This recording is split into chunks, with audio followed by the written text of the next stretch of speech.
The town fell to the bottom of the Championship table on Wednesday night when they lost 2-0 at Sunderland on a night that didn't get much better, did it? That's for sure. Alongside me to look back on the dreary evening and ahead to what we hope will be a much more positive Saturday is the Lutonian journalist James Cunliffe and Trust member Dan Barratt-Davis. Gents, by the time this is released, it'll be Valentine's Day, but there's not an awful lot of love for our performances right now. There you go. Hopefully they've got a bit more to say after this intro. I believe our supporters are the best supporters in the country. I love this town. I love this town. I love this town. You know what I love about this town is actually you. Everyone in it has got this massive soul. We're Luton people, and that's what we care about.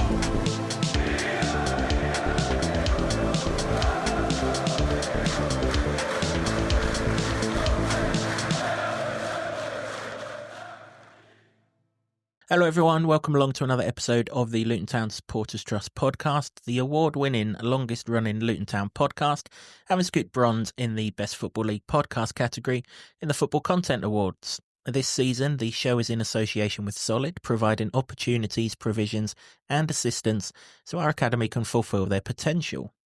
As I mentioned before the intro, we're looking back on another pretty forgettable night at the office as the town fell to a 2-0 defeat at the Stadium of Light on Wednesday evening, which put us bottom of the Championship table. We'll discuss the game, we'll discuss where we're at, and we'll look ahead to Sheffield United at home on Saturday, all in the next hour or so. And alongside me to do that, I've got the Lutonian journalist James Cunliffe and Trust member Dan Barratt-Davis. Dan, you've not been on for a while, so welcome back. Thanks. What are you making of it all? Crap. That's in a word. No, it's you're going into games now, like just hoping to get through it as unscathed as possible, because at the moment there doesn't seem to be any confidence on the field. There doesn't seem to be much leadership going on. It all seems a bit dreary, and you just know that like the way we're playing, we'll be lucky if we get a shot on goal. I said to a friend yesterday, before the Sunderland game, you know, I'll be delighted if we actually got a shot on target, and I'd be elated if we got a goal, because we just don't look like scoring. And, you know, we seem to be shipping stupid goals and standing off our man, whereas last year we were front-footed and pushing and pressing and stuff, and there's none of that now. It's like we're just backing off and going, there you go, there's the freedom of the field, off you go. And it's depressing to watch, and it's disgusting. We'll come on to that delightful moment of a shot on target shortly, Jimbo, but I mean, when we did the preview, you know, I wanted to not paint such a negative picture, but we knew what was coming. Nothing that we saw last night in terms of the result, in terms of how Sunderland played, in terms of anything else, was a surprise to you and I. So why it would have been a surprise to anyone involved, I've no idea. We picked out the danger man. We made it absolutely crystal clear who the best player in this division is, and we made it absolutely crystal clear that we had no idea how to deal with him, or seemingly no intention of dealing with him. He ran the show, Enzo Lefebvre, quite rightly so. You know, I don't like watching opposition footballers. I have to say I like watching Sunderland, not when they're playing against Luton, of course, but they're on television an awful lot, and the reason they're on television is because they're an entertaining team to watch, and he's right at the forefront of it. But everyone knew going to that game that he was the one who's going to take the piss out of us. So then to sit there and watch him for 45 minutes take the piss out of us was just depressing. Can I just invoke Jose Mourinho here and say, I prefer not to talk. If I talk, I'll get in trouble.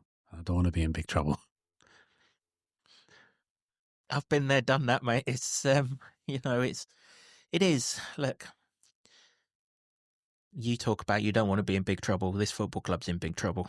It is in big, big, big trouble. Is last night defining to our season? No, it's absolutely not. Are we going to survive, or are we going to go down because we lost 2-0 to Sunderland? No, we're absolutely not.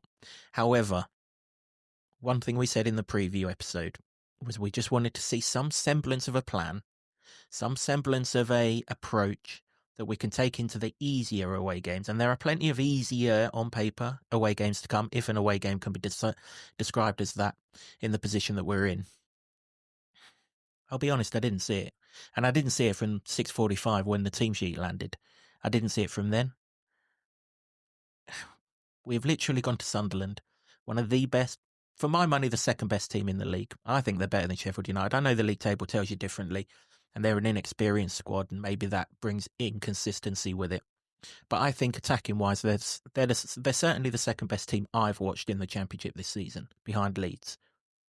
And we've gone there, and we've completed an entire 90 minutes with Marvellous Nakamba sat watching. And we finished that game of football with Jordan Clark and Zach Nelson playing in our defensive midfield roles. Something ain't right here. And the very least the 350 Luton fans, or however many it was yesterday, I didn't get the exact number, deserve is a little bit of an honesty as to what's going on there, because he is our best defensive midfielder. Lamine Fane may well be that in time, but right now he is our best defensive midfielder. He will take the ball off the centre halves. He will stop the attacks going right through the middle of the pitch. He will recycle play and get us slightly further up the pitch. Why in a game at Sunderland is he sitting there for 95 minutes? And he barely warmed up, so he had no intention of coming on at any stage. Did we sack last night off? To be quite honest, having witnessed it, I bloody well hope we did, because if that's the level of performance that we're going to churn out between now and May, forget about it. There wasn't anything there to hold on to at all. Like you say, I predicted a defeat. So the defeat was not a shock to me. The fact that there was no fight and no plan, and seemingly nobody who knows how to pass to each other or put a tackle in. That's the worrying thing. And after that 11-day break where they've had that to work on, all the little threads that we were sort of hanging our hopes on, tiny little threads of new players, the break, enough time to work with them. New manager. It's not his fault, to be honest. You can't lay the blame. You can't lay the blame at Matt Bloomfield's door. But all these little threads of hope that we had, they all went. Before the preview podcast, in the last game, not the Sheffield Wednesday one, the previous one, we were downbeat. I thought that looked like a team that's down.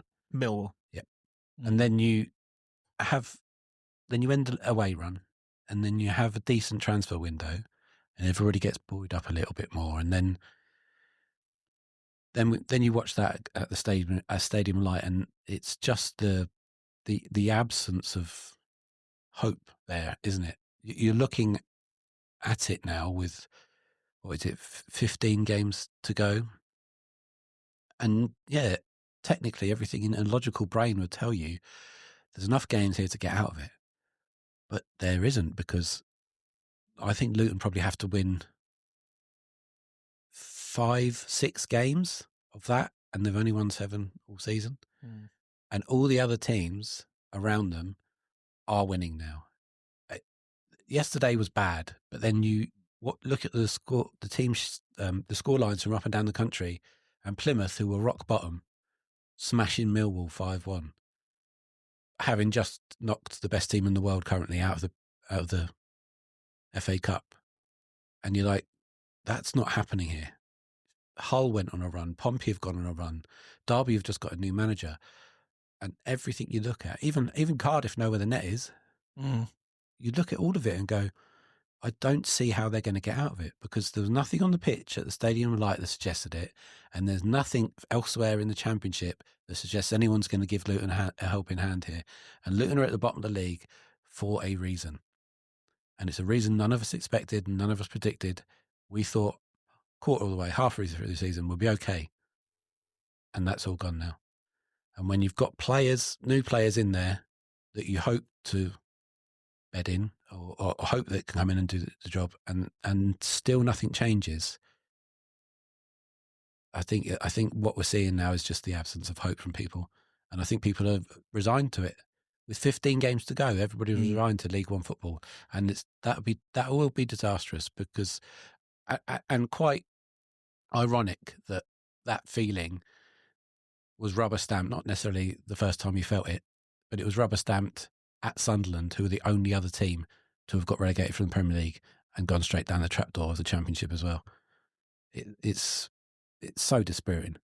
Yeah, absolutely. I mean, when you come out of the stadium, like out of the away end, you walk headfirst into the home fans. We're all basically coming out into the same concourse out on the street, and they're good people, Sunderland fans, and lots of people coming up to me and they just said what I just watched there reminded of us when we come out of the Premier League, and I said, I don't see a way out of it. I don't see a way out of this, and that's not to say that I won't be there Saturday cheering my lungs off.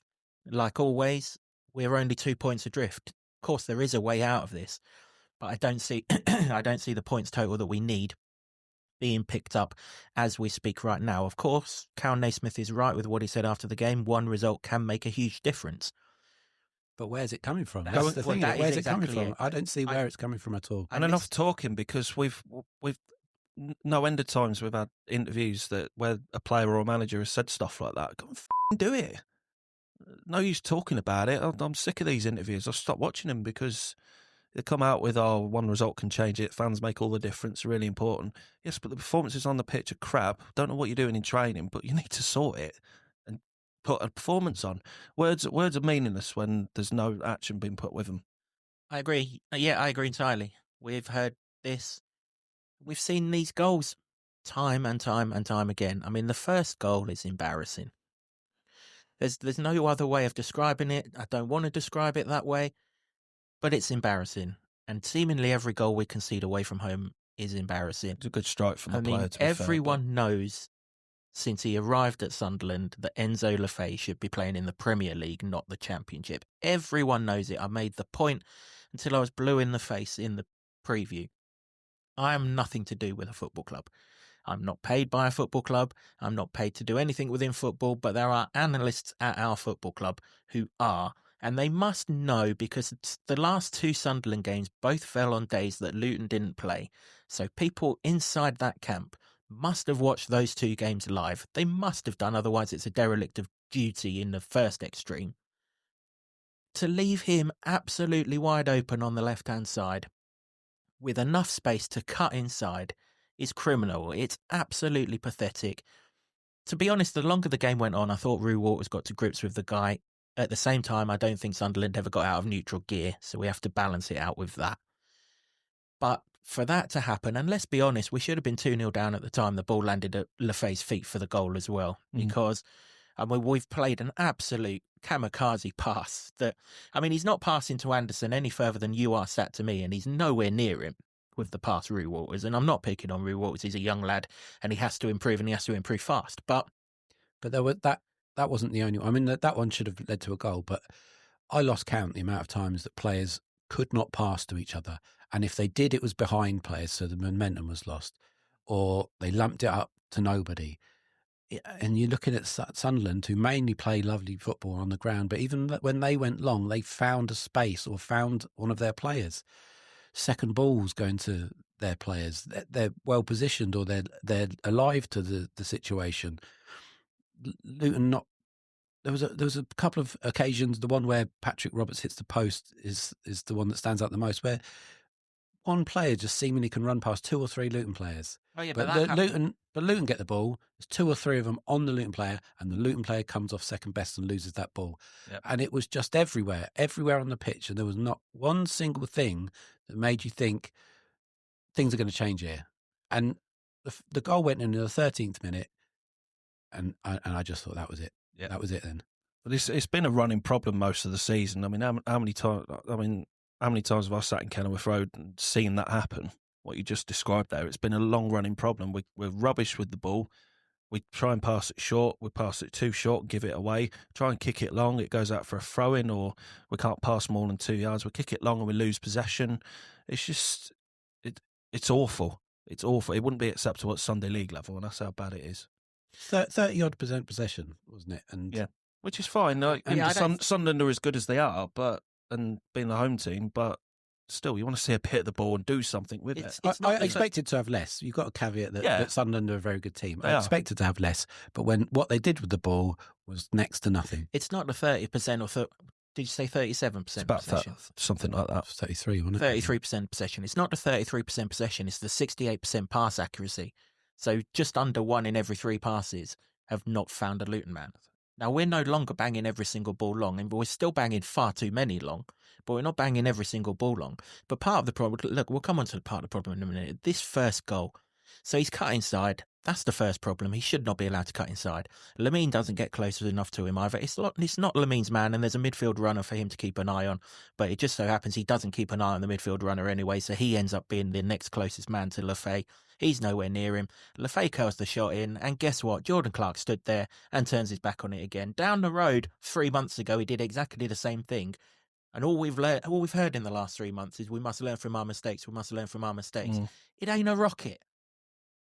It ain't a rocket. It ain't going to kill you if you stand there and let it hit you. And do you know what? We're getting to the stage. Stick your bloody hands up and give a penalty away, because at least then they might not score that. But you just turn your back and it ends up. Kaminsky didn't die for it. I'm assuming that's because he didn't see it until late, because Clark's turned his back from right in front of it. The ball, if he stands still, Jimbo, the ball hits him on the chin. Yeah, okay, it's going to work for a couple of minutes. Okay, that's fine. You're still 0-0. All I hear from people like Jordan Clark, who, to be fair to him, always fronts up, like Carlton Morris, Kel Naismith last night, is, oh, we don't want to be in this situation. We've got to work really, really hard to get out of it. Well, if you really want to get out of it, stand in the way of a ball that's coming in on your goal, because we concede this goal time and time and time and time and time again, and people are getting just about fed up of watching it. If you went to the game last night, and well done to you if you did, I was one of you, loads of you came up to me and spoke to me about it, particularly after the game. You've done £100 before you've walked in the door. You've done a day's work, whether it's yesterday taking off or today to recover. So and then you've got food and drink on top of that. You've done the best part of £150 to £200 before you have even entered that turnstile. And a bloke who's getting paid quite handsomely can't stand there in front of a football and let it hit him. Sorry, it's not good enough. And he is a senior one. He should be doing it a lot better than that. Jordan Clark turning his back wasn't the only mistake that was made for that goal. Obviously, Walter should have been a lot closer, and Lamine could have been closer when he cuts inside as well. And the rest of that half was pitiful. It was. I tweeted at half-time, I don't expect anything. I never expected much from this game, but it'd be nice if a Luton player could be within 5 yards of a Sunderland player when he's got the ball. Didn't even close down. It doesn't matter who we play in this division. If we're giving whoever has the football 5 yards of space, they're going to hurt us. Doesn't matter who we are. And if we're going to stay up, we have to find some fight. And we have to find some fight seriously, quickly. It's on the terraces still, but it ain't on that pitch right now, or at least it wasn't last night. And people deserve an awful lot better than what they got last night. Do you think that less and less people are going to the away games? Of course. Yeah. Well, why would you go? You know, as I just said, done £150 before you've walked in the door yesterday, and they can't even be bothered to get in the way of a shot that's coming in on their goal. The other way round, does Luco 9 get out of the way of that? No. Prayer. I know we're going to talk about Mirli Ali's miss, but one of the reasons why Mirli Ali missed was because two people threw themselves at it from a yard out. Yeah. Do two Luton defenders throw themselves at that? Do they hell? No, they fall Credit to McGuinness. He put in a brilliant block from Dan Neil after about 5 minutes. Dan Neil literally just raced past our midfield and our defence. And had he not have blocked that, it'd have been 1-0 before Lefay scored. But there we are. Games are changed on fine moments. And had Carlton Morris's header found the back of the net, that might have changed it. It might not. It might have just brought them into second and third gear, and we'd have got overrun, and maybe we were kind of better off not poking the bear, so to speak. But the one decent cross we put in all night, we know we absolutely batter this lot aerially. We've done it in the 2 games against them in the playoffs. We've done it in the league game against them there 2 years ago. We've done it in the league game against them at our place.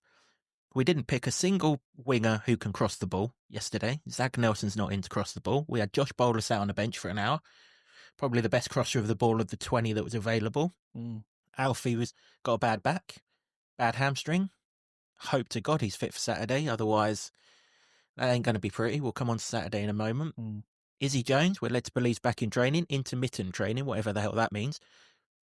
Wasn't even there last night. How you can take 20 people and not have Izzy Jones in amongst them, I've absolutely no idea. No one was going to cross the ball, so literally the only time we were going to dominate these guys aerially was from a set piece. And hey presto, Joe Johnson puts in a brilliant ball. Absolutely brilliant ball. Morris, brilliant header. You'd expect an England under-21 goalkeeper to save it. He pushes it onto the post. Thankfully for Ali, he's offside, so that'll be forgotten about in time to come. And he somehow missed. But if it does go in, Who knows? But we don't come out on these fine moments right now. No, it's a classic example. I think I said it last time I was on. When your luck's down, it's down. It's not just raining at the minute; it's pouring because we're not getting, we're not creating many chances. But when we're creating them, we're not really doing much with them, and it's a massive, massive problem. And I don't know where the problem is. I thought before it might be a psychological one, but I think we're too far. I think we're too deep into that now. That it's Cal Naismith is right. One good result can change the dynamic, but we're fast running out of games. We're still losing games. Away games, you more or less write them off because we just lose them. And until that rut stops, it's going to be like this. And we've just got to somehow find a way. And I don't know what the answer is. I don't think anyone does. If we've got the Saturday lot of numbers for Saturday, there you go. But I think we're too far gone into this rut that no transfer window or no run of games is going to pull us out of it. Not in the current state of affairs. What I'm trying to say essentially, lads, is we're. I mean, we went into last night with hope of the new signings of the 10-11 day break. Only 2 new signings started. You sign all these players to revive our season. I mean, 8 players is a lot to sign in a month. 7 players. They're 7 not having players. Lamine. Okay. Lamine was signed in the summer. All right, 7 for argument's sake. But it's still a lot of players to put in, especially as a lot of them were done last minute as well. And they just had 10 days. How many more dates do they need? Well, circumstances can permit that as well. And to be honest with you, most of those should have been done in August, but that's another story, or before the start of the season. I remember Nathan Jones, for all his faults and off every time a big club waves of money at him, but he got his transfer money, he got his transfer business done early. Yeah, but we can't change that. Oh, no, you can't change that. I mean, it's a different approach this time. But what we can change is go there with an approach that, again, I come back to it, we've got analysts at this football club. They must know that in every game we've played against Sunderland recently, and even if the analysts don't know, there are still coaches on that coaching staff like Kevin Pilkington, who was involved the last time we played against Sunderland. They must know we are all over this lot aerially. They are slightly better with Dan Barratt at the back as opposed to the 2 centre-backs that they had in that playoff semi-final who were no taller than you and I. But even so, they still had 09, who isn't particularly tall, but he had our lot on toast. Where was the crosser from open play last night? He was sat on the bench. He was Josh Bowler. He's the only one in that 20 last night. Now, how are we going to Sunderland to try and impose ourselves on us? We had 1 shot on target last night. We had 4 shots in total, and that's if you're including that Jordan Clark one that supposedly went for a corner but hit absolutely nobody in the first half that wouldn't have gone over a set of rugby posts, let alone goal posts as a shot. I can't even remember the fourth. We had the header and we had the Jacob Brown shot that flew just over the crossbar. I can't even remember what the 4th one was. That's how bad it was. Now, in our last 6 away games, and this isn't all under Matt, but 3 of them are, in our last 6 away games, we've had 2 shots on target at Bristol City. Again, I don't think anyone has that first one down as a shot on target. It was only the Corley Woodrow one in injury time. We had 1 shot on target at Swansea where the goalkeeper said, "There you go, Carlton, here's the goal. Why don't you stick the ball in the back of the net?" And we had 1 shot on target at Sheffield Wednesday, which was Alfie from 30 yards. We are creating bobbins away from home now, and people are paying a hell of a lot of money to watch this. A hell of a lot of money. If you've watched this 14-game winless run away from home, you are well in excess of $3,000 now. From what coming up to $2,000 in what you have paid. You will be in excess of $3,000 if this run goes to the end of the season. You are getting absolutely zero for your efforts. Yes, we played well at QPR. Yes, we played well at Oxford. But in the other 4 games of the last 6 away games, we've matched a cumulative 5 shots on target. And we're expecting to come out of the relegation zone. Team that overtook us last night had 5 goals in 1 game. We can't even manage 5 shots on target, or just 5 shots on target, across 4 sodding away games. I don't think it's all on Matt Bloomfield, this, but I've got to be honest with you.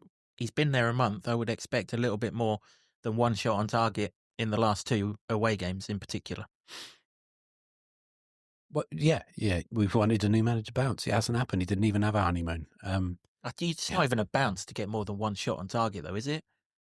No. I mean, look at their last 2 home games, Sunderland. And if you're a Sunderland fan watching this, I'm not dissing you in any way. I really like your football team.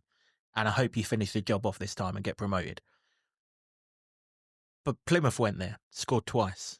The Scummers went there on Saturday, scored twice. We can't even register 2 shots on target. I mean, tell me if I'm wrong, Jimbo, for just expecting a little bit more than 1 shot on target, having spent all that money to get there. And that's my choice. Don't get me wrong. Don't feel sorry for me. I'm not asking anyone to feel sorry for me. It's my choice to go there. I knew the consequences and I knew what to expect. But I still expected a little bit more than 1 shot on target from those players that are out on the pitch. Don't worry about the fact that they're young players, they're new players, or anything else. I don't even care if the shot comes from the bloody halfway line. Just put it on target. Just put something on target that could see us score a goal. Because we're sure as hell not going to keep them out at the other end. Yeah, I mean, we've seen this the whole season. It's just, it's for everybody that wanted Rob Edwards out. And it was the right time for him to go, probably were too late from most people's opinions. And you can't argue with that. But the players are so shot of confidence. I'm not having this confidence though, Jimbo. And I get it. I completely understand that some of them are low on confidence. We are not asking the world. We're not. You don't have to be confident to stand there and pass it to your mate 5 yards. That ain't confidence. That's not doing basics well enough. You don't have to have confidence to do basics. You have to have confidence to try tricky things. No one wants tricky things. We just want you to pass to you, to pass to you, to pass to you. And do you know what? Maybe we might get ourselves a shot. We just want a semblance of a plan. What was the plan last night? I hope Matt says it in the press conference on Friday. What was the plan last night, Matt? Because you've picked 3 midfielders now, and thank God that's the first thing that you've rectified. That we've got 3 in midfield going up against 3 in midfield. So at least we're not outnumbered in midfield. We're out-battled, we're out-energised in midfield, but that's not because of a numerical thing. That's because, for some reason, senior players just have completely and utterly lost all energy about them. And that is a confidence thing, Jimbo. I'll let you have that. But you've got 3 in midfield, yet every single time a senior player got the ball last night, their first intention was to look back. 2 centre-halves, their first instinct is to either pass to each other. No, you're not on. I know. The goalkeeper's on. We'll give it back to him. But that's confidence, is it, no? That probably is confidence, that little bit. But how are you going to get out of confidence if you just do that? You've got 3 midfielders in front of you. Yeah, well, that's why we were pinning all our hopes on new players coming in to liven it up and freshen it up. Players that had successful personal seasons, mostly, or players with experience to come in and do that. And then they come into a side and then they just sort of acclimatise to what's been going on for, a season and a half now more. But not even that. I mean, they lost in the Premier League, but there was so much more fight. When you're talking about goals, Luton have scored 13 less goals at this stage of the season than they did last season. They were playing against the world's best defenders, supposedly, in the Premier League. They scored 13 less goals. That is the whole kit and caboodle there, isn't it? They can't fashion chances, can't score them when you get them. The leading chance creator in the division, Alfie Doughty, hasn't played for a quarter of the season or more, and he was injured again. And that seems like the only route to get any goals. And where is it coming from now? What's the plan? Yeah, exactly. What is the plan? But on the flip side of that, whenever one of the younger players got the ball last night, their first instinct was to turn forward and look to make something happen. They very quickly realised that none of the senior players were anywhere near them, so they had to go backwards as well. But I'm sorry, but if these senior players are that short of confidence that they can't just collect the football and move it on, then we need to bin them and find people who are, because if we can't keep the football, we can't expect to create chances. No, and if we don't create chances, then that image that's doing the rounds on social media of a phone call with League One written all over it is going to come true. Sadly, I think it is coming true. I really can't see anything out of it, and I'm usually really positive and optimistic about things. And the last few years we've had reason to be, but I think, like I said at the start of this, going into games now, I'll just get it done with, because we know what's coming. And we've lined it out in the last, half an hour, 35 minutes, whatever it is, we've we're into now. And if this was a match, we still haven't got anywhere near the opposition's half. You know, No, we haven't. we don't threaten. We don't look pass forward. We don't move. The amount of times I've seen us have a throw in, it's our throw in, or a set piece or whatever. No movement. There's nowhere to go apart from backwards. And there's no point giving it to Kaminsky because he'll either it up into out for a throw in or straight to their centre halves. We play into the opposition's hands every single time. And I mean, I'm not pointing out Kaminsky specifically there. I think that's a coaching thing. But to me, yes, sacking Edwards was probably the right thing to do, but it just proves that there's more to it than that. There was always going to be more to it. And yeah, there always is, because if you're not getting, I mean, dare I say it, if you're not getting the support from the top to buy the players that you need to try and get back into because the aim at the start, Rob said it, we're going to try and win the league. Well, we're on course to get out of the division, to be fair. I mean, if the league was upside down, he's accomplished that. Well done. But it's not. And we didn't get the players that we needed to do it because we're sat here suffocating and fighting for our lives at the bottom of the league because we just play hopeless. The system's hopeless. I don't think there's a plan A or a plan, let alone a plan B. And it's crap. And that is the thing, Jimbo, because like you've referenced a few times, we've had 11 days to work on this. The very least I'd have expected is some sort of passing lanes or some sort of, are we getting the ball out wide? Are we playing the ball through the middle of the park? How are we doing it? I mean, Carlton's getting dogs abuse on social media. Yeah, the only chance he had last night was the header. He put it on target. Against most keepers, that probably finds the back of the net, to be fair. It just so happens they've got an England under-21 goalkeeper in goal, and he pushed it onto the post. But the good thing about being at the Stadium of Light is you are basically circling Saturn whilst you're sat up there, aren't you? It's absolutely up in the gods. So you can see the whole pitch from above.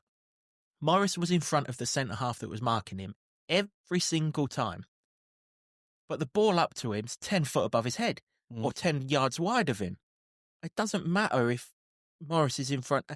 And yet, Morris is starting to exaggerate fouls an awful lot. Why is he trying to do that? Because he knows that the only way that this team can score goals is through set pieces. So if he can buy some cheap free kicks, it gives us the best chance of scoring a goal. But he's always in front of the centre half. What's wrong with giving it to his feet or his chest so that he can do something with it? He couldn't do anything with it last night because there was no bugger near him, even if he had brought the thing down.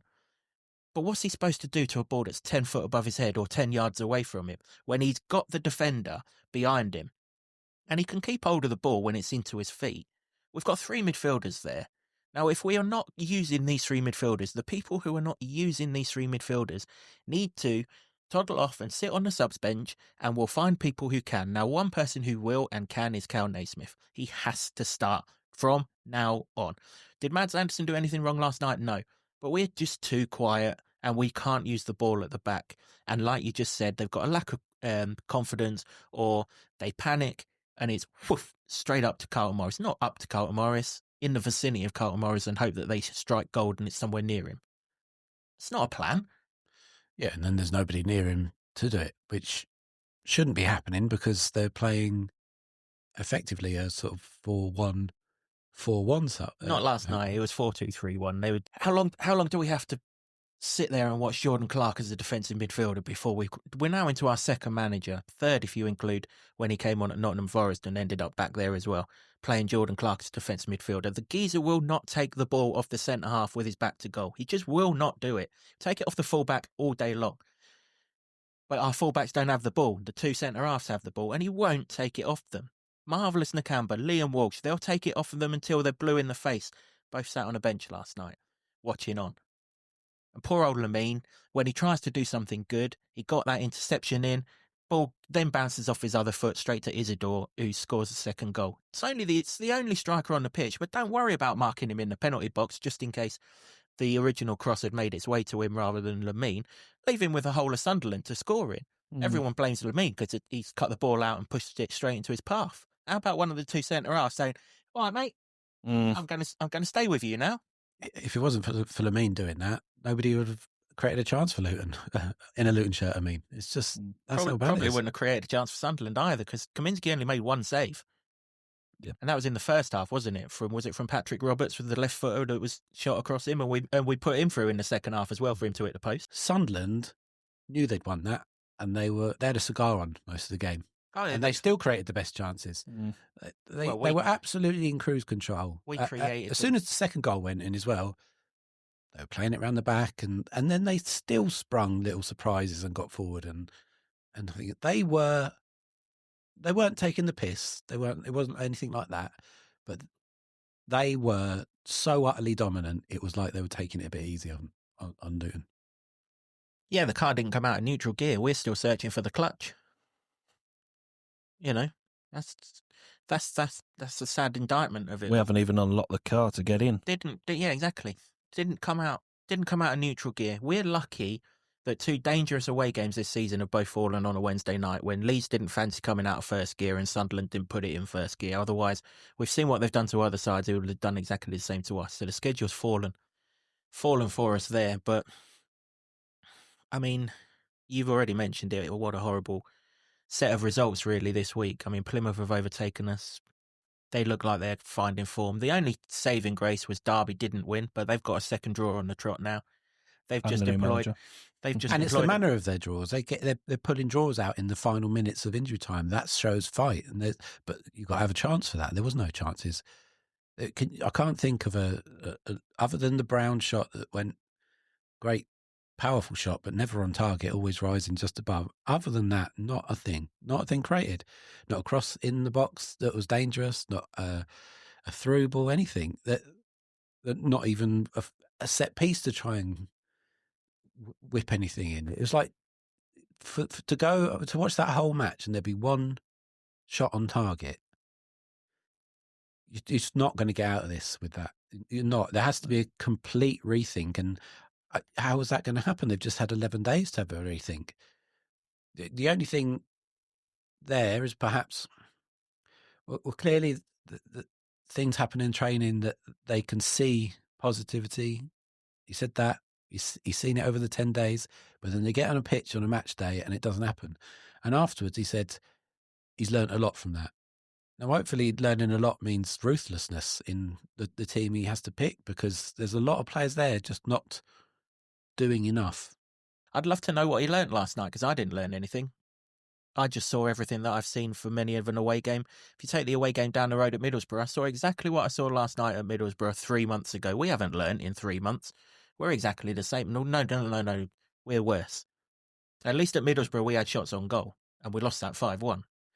Well, I mean, he said what he learnt, because people are intent on trying to find a positive in there. For me, the only positive it wasn't 3-4 or 5-0. That was the only positive for me. Full-time whistle was a good positive for me. Yeah, finishing the game, yeah. I don't begrudge...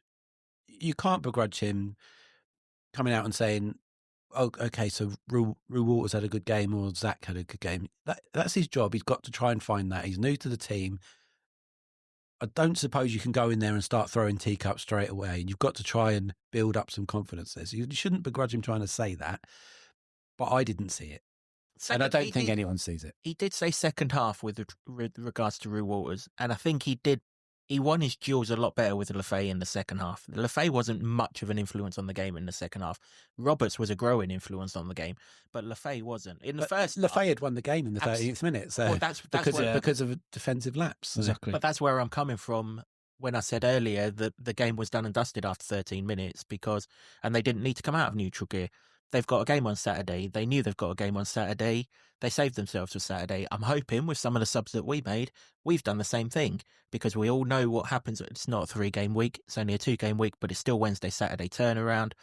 We weren't going to do anything today being Thursday because we wouldn't have got home. I didn't get home until 3:20. So they're not going to have got home much earlier than me unless they've flown, in which case they've done pretty well. But Thursday's a write-off. So they're only going to have Friday to do anything for Sheffield United. So I hope that he has saved some players, but there's got to be wholesale changes. There can't be anything other than wholesale changes. Cal's got to come in. Doubt if he's fit, has got to come in. If not, inject him with something and get him on. Jones has got to come in. Bowler's got to come in. Marv's got to come in. If you play the same team, you'll get the same result. Yeah, absolutely. I don't disagree. I mean, that's Sunderland. It was not a good night at the office. It really, really wasn't. I mean, all the characteristic, and we've said this a few times recently, and this is the most worrying thing. All of the characteristics that you need to get out of a relegation battle, we showed zero of yesterday. Zero of them. Yeah. We were slightly better 5 or 10 minutes after the half time. There had obviously been some sort of rocket. Players were going into challenges. There was a challenge that put Rig out for an injury, I think. I mean, it's way too far away to see what was going on, but at least it was a tackle, because in the first 45 minutes, you were as close to me as what we were to any of their players, and we've got Dan in between us. It was shambolic, that first half, and I'm glad, and I hope teacups or hair dryers or whatever the current modern phrase is was thrown, because it needs to, because we are bottom of the championship. We have lost 42 of our last 69 league games of football. We've covered all of them, Jimbo. We've lost 42 of 69. So if we don't lose on Saturday, then we'll have lost 40% of our last 70 league games. And I think on the most part... 60%. 60% of our last 70 league games if we avoid defeat on Saturday. The rest of the time. We've tried to come in and find the positives. Sometimes that's annoyed people, but when there has been, you've got to try and find them. Mm. But when there hasn't been any, and there wasn't any in this game, none whatsoever, despite all the things in the build-up that you thought, this could help change this. This could be the moment changing. I wasn't expecting a victory. I have to keep saying that. But I was expecting a yardstick to be put down of this is how you're going to go and play forward. And now I don't see how that's going to come. And you say that you think Sunderland are a better team than Sheffield United. Well, Sheffield United, it may be. On the eye, they may be much prettier than Sheffield United. But Sheffield United will grind out a game. And that's worrying, because you go in there again. There's only so many games where teams around are going to be generous. You can see this getting cut adrift very quickly, and it'll going down to the last game of the season now feels like a luxury. If you could get there, unbelievable. But I think that this could be done well before that. I said a couple of podcasts ago, I pointed out all the places that I thought Luton could get points. Well, they don't get points on a 3-game week, and there were 3 more of those. They don't get points away. There's 7 of those. Mm-hmm. 3 of the home games are against big sides that will, on this run, and I can include Sheffield United in this, would just roll Luton over. So there's probably 4 or 5 games where Luton can probably realistically get points. And that's just looking at it logically. Football people say you can get points for all of them, but that's not happened. So I think 4 or 5 games where Luton can get points, where they need to win that many just to even stand a chance. Yeah. So now I think we need snookers from other people. And no, they don't look like they're going to give them up. It's handy that we've got Joe Johnson at left back then, isn't it? You said about a positive. Yeah. There weren't many. One positive, there weren't many road closures on the way home. That's always a good positive. That is a positive. It's a pain in the backside. That's one positive. The other positive, it's not even a positive, it's just a funny moment, was when 09 just absolutely wiped the lino out. At least there's something to laugh about. Mm. Yeah, but when you're pointing to those sorts of things, something's gone drastically wrong. Yeah, and exactly. It has gone. It's not like we're saying anything that people didn't see. It was awful. It was just, like I said at the beginning, we've talked around this, but I think the bit at the beginning where you just say there was an absolute vacuum of hope.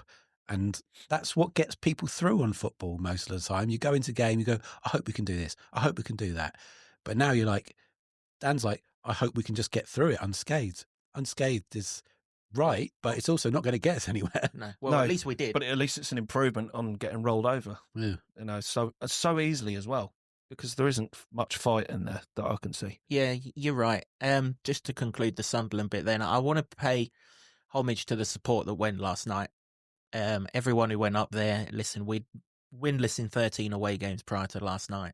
You're well within your rights. Class.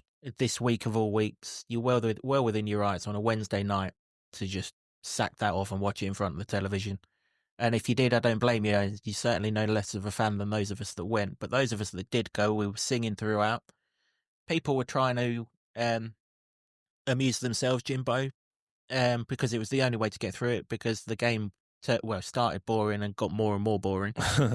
Was singing songs about our League One players. George Moncur, I think even at one point Paddy McCourt's song got a rendition. And it got me thinking, I mean, you're at safe standing up there as well. And it got me thinking, that League One win inside, I'd back it to beat the way this current side are playing every single day of the week. In reality, yeah. On paper, no. Shouldn't be. Yeah, And on paper, and we said it at the start of the season, this team, even before the signings in January, should be better than the team that got us up from the Championship last time. So how it's gone the other way so drastically is one of the shocking things. And, you can look at tactics, you can look at personnel, we talk about confidence all the time, results, shots and all these things. I'm now down to bloody fairy tales and fairy dust. I'm thinking, did we use it all up? The greatest fairy tale in football, get into the Premier League, and now it's all gone. Fairy dust in short supply, cost of living crisis, no fairies here, we're not getting anything, no luck, nothing. Jordan Clark wins a bloody tackle, sliding tackle, gets booked. It's like, and I know it's inconsequential, but Millie Ali missing on the line with a complete air kick, if anything was, a metaphor for Luton's misfiring season. There it is. There it is. Yeah. There's nothing to hold on any hope for. When you're thinking about that and just like, well, have the footballing gods got in for us now? You're Like it, up creek. The footballing gods haven't got it in for us. They're laughing at us, because why wouldn't you? The performances have been atrocious in recent times. I mean, people are coming out of the game, out of the ground, and they're saying to me, I can't see where our next win's coming from. You both said the same thing. Yeah. People are saying this, and to be honest, I can't either. You just got to hope that those words that Cal Naismith said, and he can get in amongst a few people.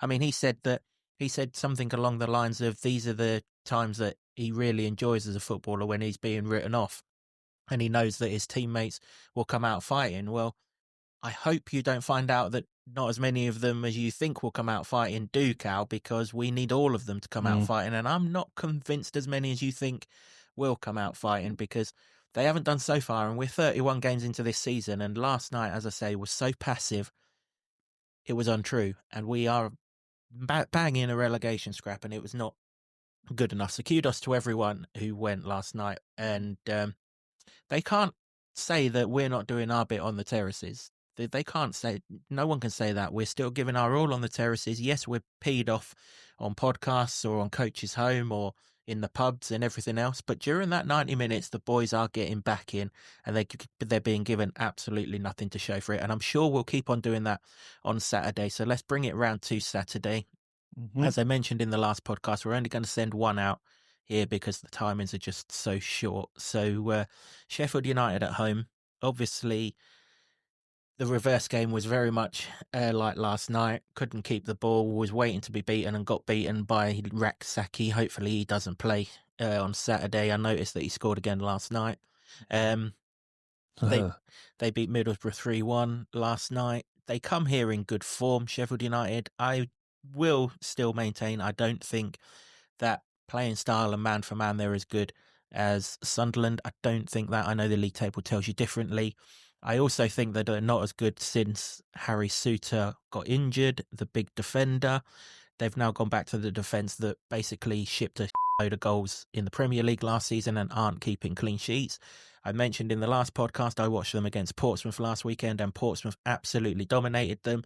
They are a side that if we play anything like Luton Town can play, we could get a result from. The question is, what Luton Town will we get? I strongly suspect the same one we've been getting all season. I mean, looking at their squad, they've still got players that are, if not okay Premier League players, they're very good Championship players.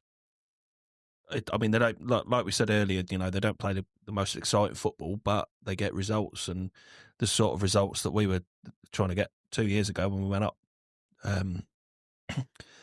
So, I just think that it is more or less what Luton shows up, because, and this is the thing as well, we know looking at the squad we've got, there are players in there that can turn a game on its head. There are players that can make the difference and get positive results. For some reason, it's just not happening. And we're getting turned over far too easily every week. And to be honest, I think we're going to get turned over again Saturday. And, we don't like predicting defeats. Yeah, we'll come on to the score predictions and everything in a minute. But we're not going to focus too much on Sheffield United. There isn't enough time. Again, we're very much pushed for time. So we'll come straight on to Luton here. Other than Tom Cannon, don't let him score this time. He's already scored down here once. We know we wanted him. It's been admitted. Keep him quiet this time, for God's sake. You said that about Lafay. It's just like shouting into a void at the moment. Any player that Luke's got linked with, they're going to score. God, I'd love to be linked with Lafay. I wasn't talking about him. I was talking about Raksaki. He scored. Raksaki was a target in the summer, wasn't he? Yeah. Cannon scored in a terrible Stoke team. Not terrible enough, unfortunately, but What we beat them.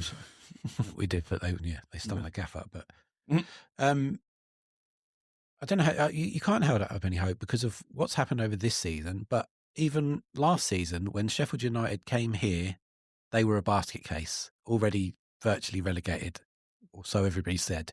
They came here. We needed to beat them to stand a chance of kicking on and trying to get out of it. And they came here and won. And we thought, we're in bother now. And you can't see anything. They've turned it around. The difference between the two teams of them being so abjectly terrible last season and Luton getting all the plaudits to then a summer of them clearing out the ranks and getting in players that they thought they could cope in the Championship to Luton, who we all thought would be able to cope and mount, I thought, maybe just a playoff push, to being at the bottom of the league and staring down the barrel of consecutive defeats is just, it's almost unfathomable, but it's there right in front of us. It's not fiction, it's reality. Well, therein lies the hope then, doesn't it, that the roles are reversed from last season and the basket case won the game. I don't want to call us a basket case, but certainly the team that's very much the outsiders for the game have to turn up and do the job that they did on us. I think you're doing a disservice there to basket cases. But the hope's gone, isn't it? So when it's gone, when the hope's gone, these are the conversations you usually have in football and usual match days and weekends. And you think, oh, if this happens or that happens, or they did this to us last time, so maybe, fate gets them back this time. And none of that has happened. None of it's gone right for Luton. You can't rely on us to keep it out. You can't rely on us to create chances. You can't rely on luck. What is there? No. Yeah, no, the hope's gone, but hope's a fickle thing, isn't it? It only takes a good first 5 minutes and all of a sudden the hope will be back again. Where the hope can be restored is the team sheet, because that's where I lost a huge chunk of it last night. You think of all the new players that we've signed, you wanted to see a lot more than 2 of them. Yeah, we did. We wanted to see a lot more than 2 of them. Go on, you can have 3 if you think Lamin's a new signing. He is. But 7 or 8 of them come through the door, You mentioned it earlier. Cal Naismith has to start. Has Mads Anderson done anything wrong? Probably not. No. He just doesn't have the credentials in terms of his character that we need right now, of that leader, that guy who's going to go through brick walls and give absolutely everything. And I don't know who Sheffield United are going to play up front, whether it's going to be Cannon, whether it's going to be Campbell. I think Kiefer Moore's injured, or whether they play someone like Raksaki or Brereton Diaz through the middle. But whoever it is, there's only going to be one of them. So let McGuinness deal with whoever that one is, and have Naismith doing the organising, having the ball at his feet, carrying the ball into midfield maybe, if we've got defensive midfielders that don't want to take it, playing that diagonal ball to whoever's wide out on the right-hand side or whatever it may be. He has to be involved from the start now. He's gone on record in interviews as saying he's absolutely fine. He's up to full speed and everything else. The time for holding people back now is gone. Yeah. Although the reality is there's almost a third of the season left, there isn't, because you can write off, like I said, you can write off a load of those games, mainly the ones where you have to leave Kenilworth Road, the ones where the big teams come here. You can't hang about, but even though I'm sitting here thinking not going to get anything, you've got to go there and try and grit something out and get a point here or there, an unlikely point. It happened in the Great Escape the last time around, where, yes, we got battered by Reading, but then you grit a point against Preston to kick it off and that sort of thing. Go up to Hull and get a late winner and those sorts of things that gave you that hope. And so you've got to try it. But where is it going to come from? I have no idea. And that's the thing. We're supposed to be sitting here going, oh, but if they did this, if we did A and B, that could work. Yeah. I don't know. Lost for words. Maybe a miracle will happen Saturday. Maybe. Just maybe, but I'm clutching. Yeah, listen, look, we're at home. We've got to make Kenilworth Road our fortress. That's all we can do. Yep. We've got to do that as fans. We've got to do that. Now, the players will then have to respond. But they should be anyway.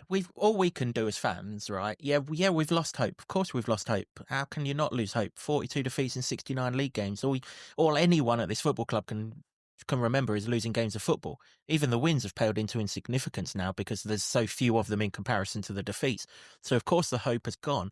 But everyone who turns up on Saturday, we can still do our bit and make it a fortress like it is, like it can be. And let's be honest, they've got a manager in the opposition box who no one likes, so it's not going to be hard to get against them. But he's managed down the road if you need an extra sort of encouragement to get to get against them and get the atmosphere going and things. And yeah, it'll quieten out if the thing doesn't happen on the pitch. Of course it will, because what we're watching is boring. I'm not going to dress it up. It's boring. But at 3:00, all of us in that stadium can at least have Kenilworth Road as a fortress. Now, by 3:02, it might have gone all out of us again if the start's crap and everything else. You're giving it just 2 minutes. Huh? Well, I think the referee will take a minute of that. Depends who we've got. His ass or whatever. But that's what we can do, right? The only way we're going to get out of this is by sticking with it. It's a tough time. You've got two choices in life, haven't you? You can give up, or you can keep on going in the belief that something will turn around. Well, if we're going to get out of this as fans, we've got to do the latter. If we give up, then the players have got no chance anyway. They might not have a chance as it is. But if we give up on them, that is completely it. Give up on them on podcasts, if that's how you feel. Give up on them in the pubs, in the clubs, on the buses, and everything else after and before the game. But for the 90 minutes, we can get right behind these boys, or until we see in front of our eyes that it's crap and nothing's changed and nothing that we can do will rejuvenate and revive them. But at least we can use Cal Naismith's words. He's looking forward to playing at Kenilworth Road. He knows what Kenilworth Road can be like. And for these 8 home games, it has to be like it. Let's not go down because as fans, we've not created the fortress atmosphere that the players thrive off. And they do still thrive off of it. Watford, late on against Derby, late on against Stoke. Even the Sunderland home game, the atmosphere was good and we were a really good side that night. They can still thrive off of it. We might still get beat by Sheffield United. They might be better than what I think they are. Wouldn't be the first time I've got something wrong. But they might also be as bad as I think they are. And if they are, and we're up for this, then we've done our bit. And that's all we can do as fans. Exactly. I 100% agree with you in theory. But not in theory. No, it's not in theory. But Kenilworth Road has been deathly quiet all season. And can people summon up the energy? Because the argument usually is, well, the players have got to show something to get behind, but you can't rely on that. So now it has to be the fans geeing themselves up. And I'm not criticising anyone that is quiet or annoyed because it's boring. I'm not saying that. I'm actually asking a question. Can that happen? Because I think that maybe that is the last remaining factor that can try and turn this. Exactly. And that has to be the message from me and Dan as supporters on this podcast. Yep. Obviously, you're a huge follower as well. But as supporters who are going to be at that game on Saturday, we plead everyone at 3:00, just be hopeful, be behind them, give it everything they've got. If after 10 minutes it's crap and we struggle to get going, then that is on the players. and they are going to have to take responsibility for that. But let's not have the situation whereby it starts dreary and we're waiting for them to do something. Let's get the atmosphere up. Let's have Cal Naismith or Mark McGuinness or someone plough through someone or push someone out into the sidelines like Pelly did that time, or whatever it is. Something that Morris or Naismith or Doughty or Marvellous or whoever it can be can just get the crowd going and get something going, and let's go at them, because I think the three of us right now think Luton are going down. Right? At the moment. And I'm sure many of you out there think Luton are going down. But let's go down fighting. On it and off the pitch. And let's, as supporters, let's come away from the last game of the season knowing that in these 15 games, we've given everything we've got to offer. If the players then don't reciprocate it, well, their punishment will come by virtue of a serious drop in wages, or worse still, they're going to be playing lower level football than what they want to. But let's do our bit, because the time has come now that that's all we've got left. Yeah. Yes, but I also think the time has come to not be talking about, and this is the difficult thing, not be talking about if it doesn't go right in the first 10 minutes, then you can boo or whatever, not even boo. I think that somehow they have to summon up a 90-minute atmosphere, whatever happens on the pitch. I agree. They have to try and summon it up, and I don't know how it's going to come from. And I fully appreciate it's all well and good me sitting here saying that to you guys. I sit there in my stupid laptop writing things down when you're the ones singing. But I observe it, obviously. So I would, almost pleading with people: can you do it? Can you bring that out of yourself to try and get them out of? Because what we saw at Sunderland is they can't do it on the pitch, on their own. So maybe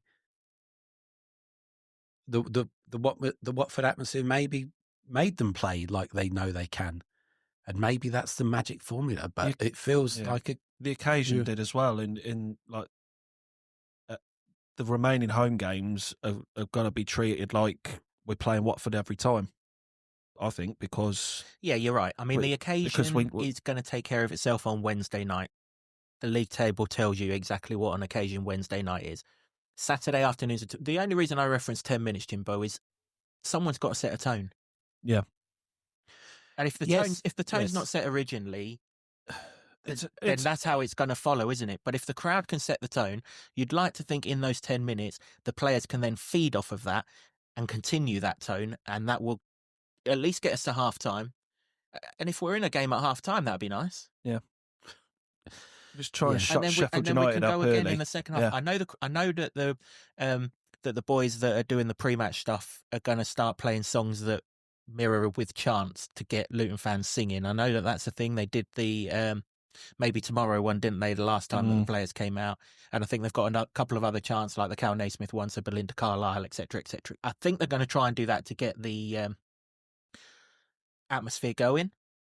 So there is going to be an intention to do it. I'm sure at some point over the next week or two, we're going to get another buy one, get one free offer to get things going. I've not been told it, but generally the big games that's followed so far this season set the tone. They can't do it on the pitch. We just saw that. So let's set the tone in the stands and hope that they rise to it in that first 10 minutes. And if they don't, well, then we're in a whole heap of again. But at least we know we've done our bit. Yeah. Yes. I think we're talking about the same thing here. We are. I'm just saying that I don't think you're in a position that after 10 minutes we can be all quiet and moaning and I can hear people's conversations. Somehow it has to be full throttle, proper aggro for 90 minutes. And whether that, and maybe that means buy one, get 5 free, whatever it is. You just want a freebie. I mean, I'm not there having a drink, but who doesn't like a freebie? But something has to, you have to, we're sitting here saying the players have to dig something out of themselves to get it. And there's enough games now, a big sample size, to say that hasn't happened. So then the fans are going to have to dig it out as well. And I think it's the only thing I can think of. Well, that's what Cal said in that interview, isn't it? I'm looking forward to playing at Kenilworth Road because I know in the tough times the fans get behind us. He's called for it. We're calling for it. Let's do it. And who knows? We will pick up 3 points somewhere. I don't know how. Ball might bounce off someone's ass. Hellfire. We went to their place on Boxing Day last year, went 2-1 down, never had another shot at goal and won the game 3-2. Weird shit happens in football. True, yeah. And it's happened against this lot. We just need something to go our way. And I think he is right, Cal Naismith. In fact, I know he's right. Because he's a wise old owl, is Cal. He's played for us One before, result will bounce off of another one, Yeah. which will bounce off another one. The next 2 games, the occasion takes care of itself. We've just got to start the domino effect. At the minute, the dominoes are standing up. Someone's got to push the first one to get us rolling. The next 2 occasions, if we cannot get ourselves 3 occasions, is the one after that Portsmouth? I think it is, isn't it? The next 3 occasions are taking care of themselves. If the players can't get themselves up, and we'll come on to, they should be able to get themselves up another time because that's not for now. Yeah. If they can't get themselves up for those 3 games, we've no chance anyway. But Saturday, let's get the ball rolling. Then let's go into the Plymouth game with some kind of result. Then let's go down there. They're in worse form than us over the last 10 games. Is that possible? Watford are in worse form than us. We are 3rd from bottom in the last 10-game form table. Derby and Watford are below us. And then Portsmouth at home. We've got 4 games here where we can do some serious help to our season. So let's give it everything we've got. Team changes. You've mentioned you want to see wholesale changes. Give me some. And for who? Cal for Mads. I'll give you another one. Marv for Clark. You can't keep doing the same thing. No. Can't keep playing the same players, and that's got to change. Marv, for me, if his legs fall off, you've got to play. It's just, I just feel much more comfortable. Well, the one thing you know about Sheffield United, this is a physical game of football. Mm-hmm. And for the love of God, Clark is just not a physical footballer. We have to have 3 physical men in that midfield. You know they're 3 midfielders. Souza, probably Tom Davies based on last night, and then Gustavo Hamer. Yeah. They've all got tackles in them. They've got physicality. They've got shithousery in them. We need to match them up there because that's where these games are won. They're won in the middle of the park. Well, exactly, yeah. And like for that reason, Marv needs to start.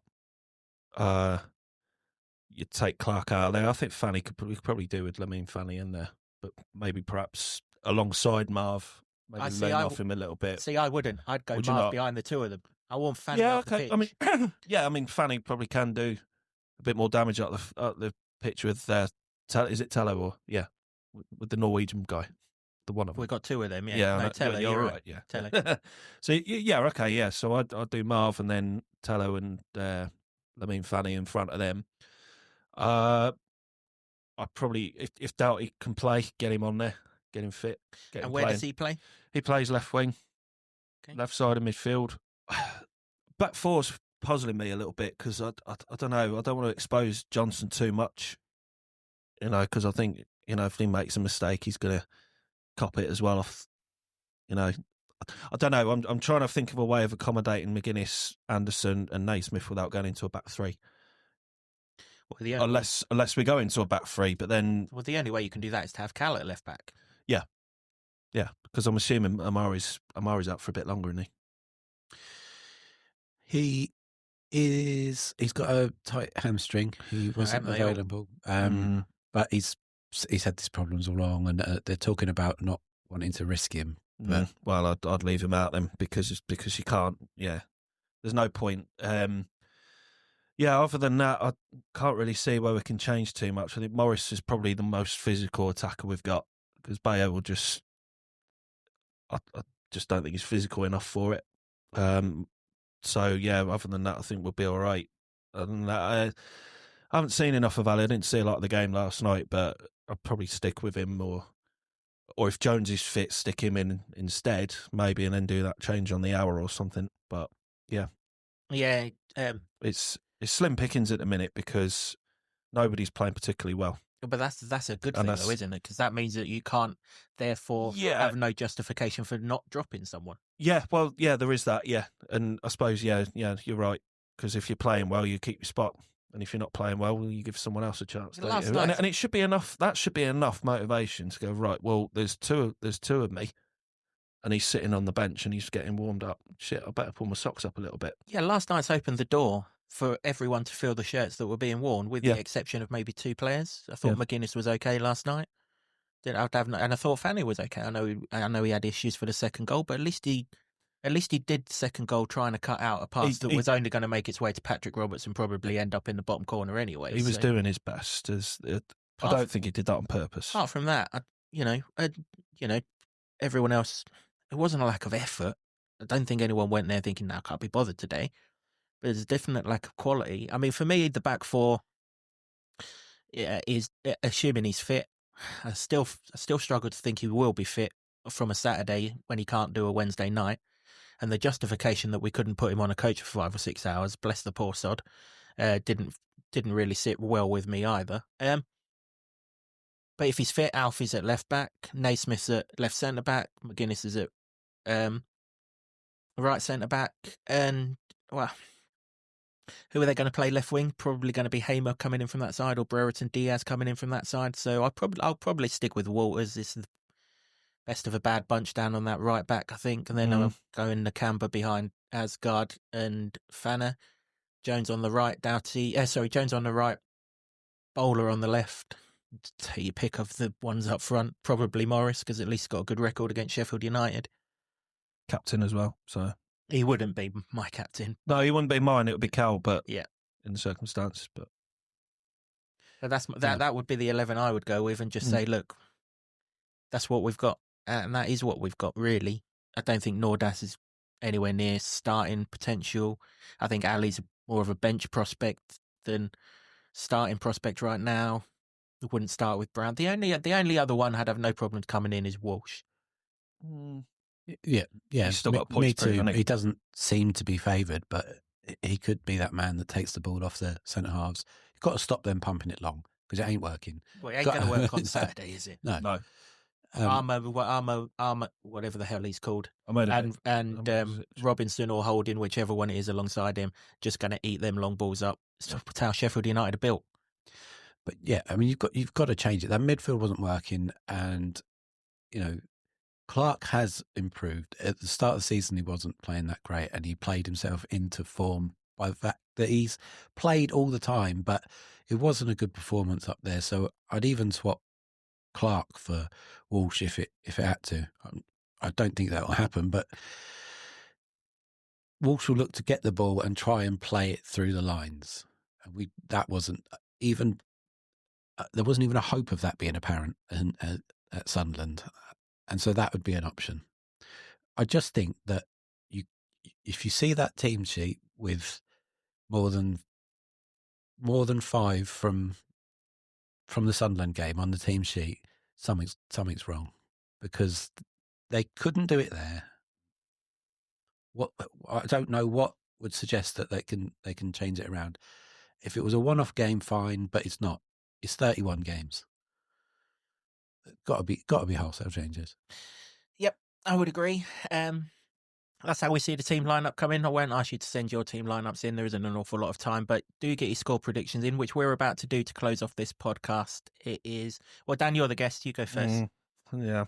I don't normally predict a negative outcome, but I've promised myself I'll be very realistic, and I'm going with 2-0 Sheffield, which hurts to say, but I can just see it because we don't get anything. We don't get near the opposition goal and we make silly fuck-ups. So 2-0 Sheffield.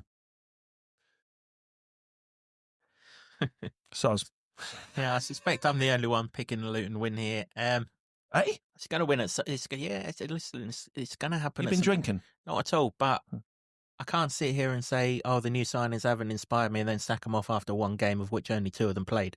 Hopefully we see a lot more of them, and they have the impact that we thought that we'd have, combined with Kenilworth Road and everything else. Jesus, if we don't realise what situation we're in by now, we're never going to realise it. 2-1 Town. Blimey. Yeah, blimey indeed. Go on then. That make me be the bad guy then going last, isn't it? Because I can't, like you, I can't see it. Can't see where the goals are going to come from. They can't keep them out. I think Sheffield United. They'll score them both for us. They're on fire as well. They remember Boxing Day. They'll score them both for us. Yeah, but they were hopeless then, and we're hopeless now. So we'll probably give them 2. You're working off hope, mate. I am. No, I'm not. I'm working off of the game that I saw them play against Portsmouth last week.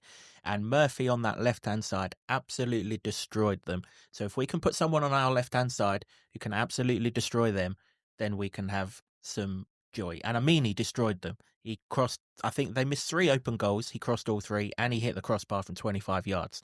You can forget the reputation of their goalkeeper and everything else. That was at the start of the season when they had Suter in their defence. You can get at them now. I don't know the exact record, but I think it's something like 1 clean sheet in 8. They concede goals if you're prepared to go at them. And if you're not prepared to go at them at home in the situation that we're in, let's just give it up. Yeah, that's nice and all hopeful and everything, but I can't say there was a lack of hope and then suddenly summing it up within half an hour of sitting around this table for it. I just I haven't got it. I haven't got the hope, but I have got a nice slice of humble pie waiting for me, and I'm desperate to be wrong, desperate to eat it.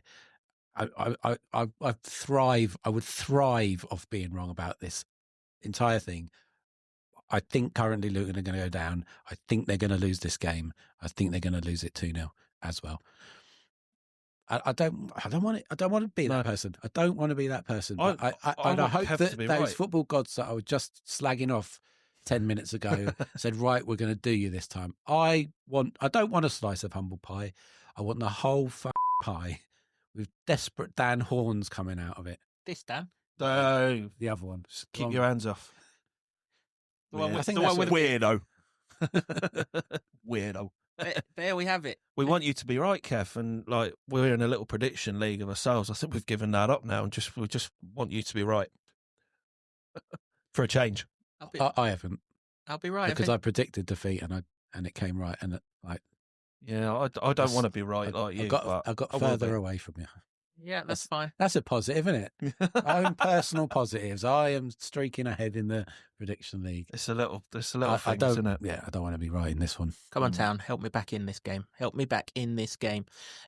Talking of correct scores from the last game, there weren't any, which was kind of surprising because there was lots of people picking Sunderland to win, understandably so. I think we all expected that to be the case, but many thought Luton would score against them, and you probably would have done given their defensive record. Let's hope we can put that right.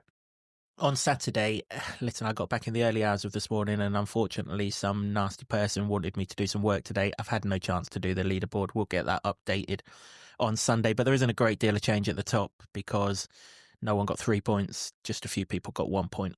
So we'll go with that. Just one final thing to mention before we shut this podcast down. It is the second walk of Mark Crowther to Kenilworth Road on Saturday. He's going via Dunstable this time because he is heading to the Three Counties studio to do a piece with them on the way. If you see him, give him as much support as you can give him. He is doing an incredible effort and walking from Milton Keynes to Luton for the second time, having done it in the lead up to the Millwall game, was it?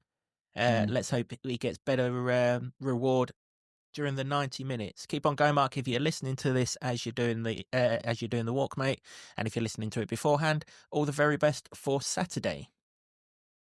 That's pretty much it for this episode of the podcast. Thanks to everyone who came and saw me last night, gave your thoughts and everything else. I hope we've shared basically what you were feeling over the last hour and a bit or so. Do keep your comments coming. We'll try and read them all, although there's not a great deal of time for this one. Get your score predictions in, more importantly, and the podcasts are going to be coming thick and fast over the next week. We've got a 3-game week starting on Saturday, which ends with Derby Day, of course, and, well, let's not think about that quite right now, Let's get a result or two first.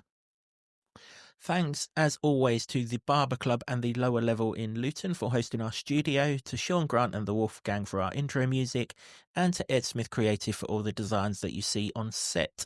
From Jimbo, Dan and myself. Come on, you Hatters, get me some points, please. I believe our supporters are the best supporters in the country.